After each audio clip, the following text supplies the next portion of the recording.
Moi, hier soir, j'ai fait un cauchemar.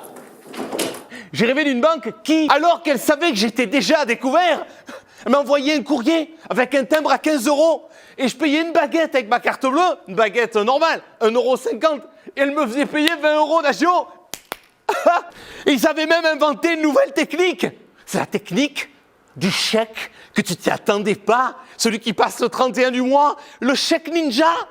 Tu l'avais fait à 6 mois et il passe le 31 du mois. Et toi, tu vas faire tes courses. Tu te dis, c'est bon, j'ai de l'argent. Et là, tu arrives à la caisse, il y a 25 personnes, il y a un suspense, et ta carte, elle passe pas, mais toi, tu passes pour un con.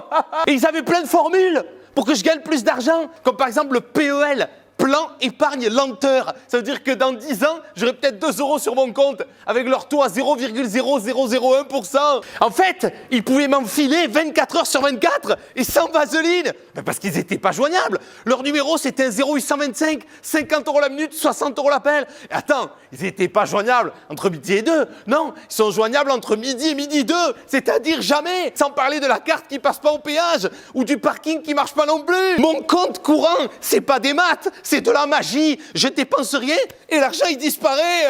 Quand j'ai voulu être propriétaire, j'ai pris un crédit de 22 000 €, ils m'ont offert un stylo Bic. Mais qu'est-ce que j'en ai à foutre du stylo Bic? Tu veux que je te le foute dans l'oignon, le stylo Bic à la banque? Ils me pompaient jusqu'à la moelle. Pour moi, la fin de mois, c'était pas le 31, c'était le 5. Parce que le 5, j'étais déjà à découvert. C'était pas un cul que j'avais, c'était une caisse de retrait.